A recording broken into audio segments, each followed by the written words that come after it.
Hello दोस्तों, welcome to my channel. आज का दिन आपका कैसा रहा? आज निफ्टी की एक्सपायरी थी, आपने कैसे ट्रेड किया? आज का दिन तो थोड़ा उथल पुथल वाला था, ऊपर नीचे दोनों तरफ। तो आज का दिन देख लेते हैं पहले, उसके बाद हम कल कैसा रहेगा वो डिस्कस करेंगे। तो ये आज का दिन रहा। जो मैंने कल बताया था कि कल यहाँ इस रेंज के नीचे जाएगा, तो हम लोग नीचे के लिए बिना सोचे समझे आराम से एक लेवल देख के निकाल देंगे नीचे का पी। तो नीचे का लेवल कहाँ पे बोला था कल?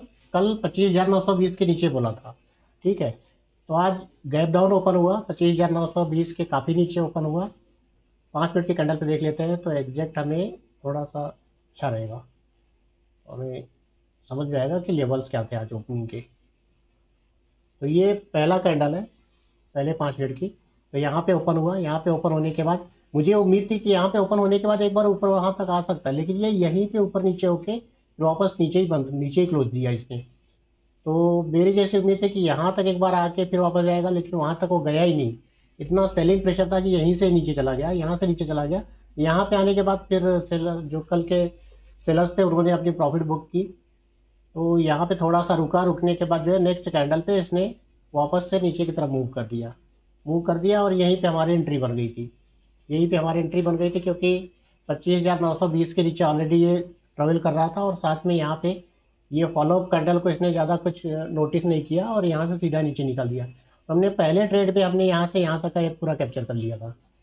तो हमारा एक ट्रेड में सारा काम हो गया था दिन का। दूसरा ट्रेड भी लिया था, दूसरा ट्रेड हमने बाद में कहीं दोपहर में यहाँ कहीं पे लिया था, यहाँ या यहाँ कहीं पे लिया था याद नहीं है, लेकिन दोपहर में एक ओके क्योंकि वो सेंसेक्स में लिया था। सेंसेक्स का जो मूव था काफ़ी फास्ट था, और वो फास्ट मूव में फटाफट एंटर फटाफट एग्जिट। तो ये हमारा निफ्टी का हो गया आज का, जो हमने आज ट्रेड किया है। अब हम देख लेते हैं कल क्या होने वाला है। तो कल का हम पहले एक बार डेली कैंडल पे देख लेते हैं, डेली कैंडल पे इसका क्या हिसाब किताब बन रहा है। तो ये डेली कैंडल है। डेली कैंडल पे इस टाइप की कैंडल बनाई हुई है इसने। ये भी कोई ऐसे मतलब एकदम प्रॉपर नहीं है, ये तो इनडिसाइसिव कैंडल ही है ये। और मज़े की बात यह है कि निफ्टी अभी 50 EMA और 20 EMA दोनों के बीच में फंसा हुआ है, और आज इसने 20 EMA तो क्लियरली एकदम तोड़ ही दिया था, जिसका ये लास्ट टाइम पे बहुत अच्छे से सपोर्ट लेके ऊपर गया था। लेकिन आज इसको अभी 50 EMA ने रोक रखा है, और ये पिछला पीछे कुछ देखो यहाँ पे थोड़ा सा लोग यहाँ पे है अभी। तो यहाँ पे अभी बचा हुआ है, लेकिन अभी कल का अगर देखेंगे तो कल हमारा ये पूरा का पूरा एक जोन ही जो है ना, ये इंपॉर्टेंट बन जाता है। फिर ये अगर इसके नीचे जाता है कहीं और फिर 50 EMA ब्रेक कर देता है, तो फिर हमें थोड़ा सा जो है ना नीचे की तरफ थोड़ा बड़ा टारगेट सोचना पड़ेगा। और बाकी ऊपर के लिए भी यही इंपॉर्टेंट है, अगर इसके ऊपर अगर कहीं पे निकलता है तो फिर हम सोच सकते हैं कि ठीक है, यहाँ से इसने वापस एक सपोर्ट लिया, सपोर्ट लेने के बाद ये ऊपर जा सकता है। तो देखते हैं अभी और थोड़ा सा डिटेल में एंट्री एग्जिट देख लेते हैं, साइनोरियो देख लेते हैं कल का कैसे होगा। मेरे कल के वीडियो में मैंने सारे सीन बताए थे कि कौन से साइनोरियो पे कैसा जाएगा। उसमें से आप लोगों ने देखा होगा तो नीचे वाला सिनेरियो जो था उस पे तो आपने एक्ट कर लिया होगा। तो यहाँ पे कल के दिन अगर सपोज ये फ्लैट ओपन होता है,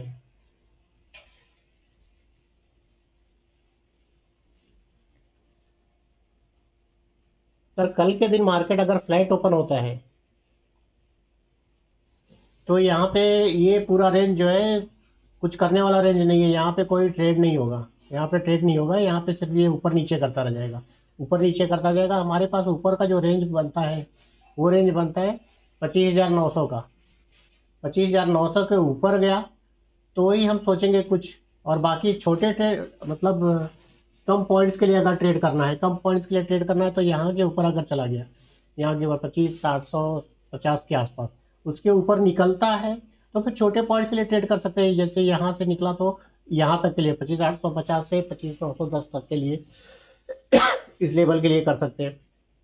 फिर वापस नीचे आएगा, वापस ऊपर जाएगा उस लेवल के लिए। लेकिन हमारा अभी ये बुलिश में ज़्यादा कुछ हमें ट्रेड नहीं मिलने वाला है, क्योंकि बुलिश में अगर ट्रेड मिलेगा तो ये इसी जोन के ऊपर मिलेगा। यहाँ पे फंसने वाला काम है निफ्टी में, इस जोन पे 25,850 से लेके 25,900 तक जो है ये पूरा फंसने वाला जोन है। यहाँ पे मार्केट बहुत स्लो एक्ट करेगा। ये जोन से निकलेगा मार्केट तो ही मार्केट यहाँ तक आ सकता है 26,022 तक। और मेन 26,022 को भी क्रॉस करना चाहिए मार्केट पूरी तरह से, तभी अच्छा लगेगा जब ये 26,050 के ऊपर जाएगा। 26,050 के ऊपर जाएगा तो हम थोड़ा सा बुलिश हो सकते हैं, बहुत ज़्यादा नहीं, थोड़ा सा बुलिश हो सकते हैं, अपना ऊपर का ट्रेड थोड़ा सा कॉन्फिडेंस के साथ ले सकते हैं, क्योंकि नीचे तो अभी बियर्स ही हाई भी रहेंगे। ऊपर का इस तरह से जोन है, आपको यहाँ से छोटे छोटे टारगेट्स में ट्रेड लेने पड़ेंगे, बड़े टारगेट डिसाइड नहीं करने पड़ेंगे, क्योंकि एक ट्रेड लेने के बाद आप उसको लगातार हो या अपना एसएल आप ट्रेल करते जाएंगे, ऊपर की तरफ का एसएल आप अब स्ट्रिक्टली ट्रेल करते जाएंगे, और या तो प्रॉफिट बुक करते जाएंगे और री एंटर करते जाएंगे। ये ऊपर तरफ की तरफ का सीन है। अगर फ्लैट ओपन होता है तो, फ्लैट ओपन होके यहाँ से निकलता है तो, और फ्लैट ओपन होके अगर ये यहाँ के नीचे आता है 25,820 के नीचे, 820 के नीचे अगर ये ट्रेवल करता है यहाँ पे 820 से 800 ये जोन के नीचे आता है, तो फिर तो हमारा ये जो आज का लो है ये हमारा पहला टारगेट हो जाएगा। फिर 25,730 का, 25,730 तक जा सकता है। फिर अगर 25,730 अगर ये ब्रेक करता है तो फिर इसका नीचे का टारगेट होगा 25,650 का। तो अभी देख लेते हैं।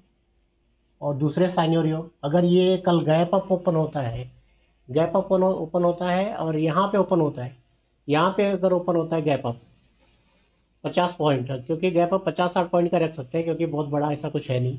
50-60 पॉइंट अगर गैप अप ओपन होता है और ये 25,900 के पास ओपन होता है, 900 के पास ओपन होता है, तो यहाँ पे रिजेक्शन है, यहाँ पे रिजेक्शन है, यहाँ पे हम डायरेक्ट एंट्री नहीं कर पाएंगे, क्योंकि उसके लिए फिर कैंडल देखना पड़ेगा किस तरह जाती है। फिर गैप अप होने के बाद थोड़ा सा प्राइस एक्शन देखेंगे कि नीचे आके कुछ प्राइस एक्शन बनाए, प्राइस एक्शन बनाने के बाद फिर ऊपर निकलता है तो फिर हम जाएंगे। हमें पहली कैंडल देखनी पड़ेगी, पहली कैंडल को फॉलोअप कैसा मिलता है उसके ऊपर ध्यान देना पड़ेगा। फॉलोअप अगर पॉजिटिव मिलता है तो हम सोचेंगे, अगर फॉलोअप पॉजिटिव नहीं रहता, निगेटिव फॉलोअप मिलता है तो फिर हम नहीं जाएंगे सी के लिए। और अगर गैप डाउन होकर ओपन होता है, गैप डाउन ओपन होता है यहाँ पे इसके नीचे 25,800 के नीचे, 25,780 और 800 के बीच में, यहाँ पे गैप डाउन अगर होता है, तो जैसे आज बुल्स ने थोड़ी मेहनत करी थी, हो सकता है शुरुआत के 10-15 मिनट वो कुछ मेहनत करे, तो हमें शुरुआत के 15-20 मिनट तक देखना पड़ेगा कि ये एक्ट क्या करता है। अगर ये थोड़ा सा ऊपर आके और यहाँ से वापस नीचे जाता है, 820 से वापस से अगर नीचे जाता है, तो फिर हमें पी के साइड में एंट्री कर लेना चाहिए। फिर हमें ज़्यादा वेट नहीं करना चाहिए, फिर हमें सिर्फ ये देखना है कि ये जो पहली कैंडल बनाई है उसका लो ये ब्रेक करे और उसके बाद नीचे जाए, और उसके बाद हम अपना स्टॉप लॉस ट्रेल करते जाएंगे। हमारा पहला टारगेट यही होगा 25,730 के आसपास का, और वहाँ से स्टॉप लॉस ट्रेल करके हम आगे बढ़ेंगे, या तो यहाँ पे हम अपनी पूरी प्रॉफिट बुकिंग करेंगे और उसके बाद अगले एड का इंतजार करेंगे। तो ये हमारा निफ्टी का पूरा कार्यक्रम हो गया कल का।